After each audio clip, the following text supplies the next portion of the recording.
আসসালামু আলাইকুম।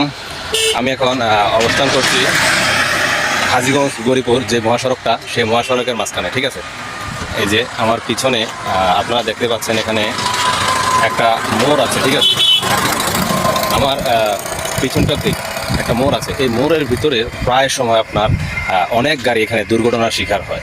অনেকগুলো গাছ আছে এখানে, গাছের কারণে ওই পাশ থেকে গাড়ি আসলে আসলে বোঝা যায় না। ঠিক আছে, যার কারণে এখানে দুর্ঘটনার শিকার হয় প্রতিনিয়ত। আশা করি আমার ব্যাকগ্রাউন্ডে দেখতে পাচ্ছেন ওটা। কর্তৃপক্ষের দৃষ্টি আকর্ষণ করছি যাতে এই মোড়ের ভিতরে যে গাছগুলো, এই গাছগুলো পরিষ্কার করে দিলে এ পাশ থেকে গাড়ি আসলে দেখা যাবে, যার ফলে দুর্ঘটনা কিছুটা কমে যাবে।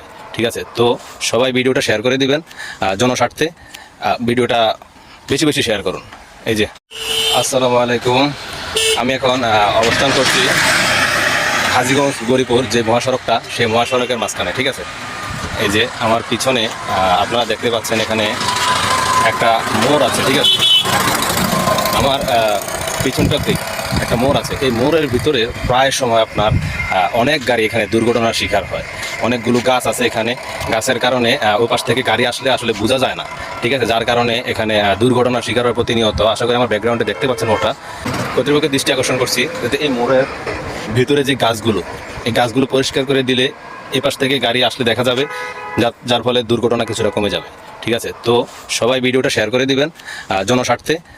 ভিডিওটা বেশি বেশি শেয়ার করুন। এই যে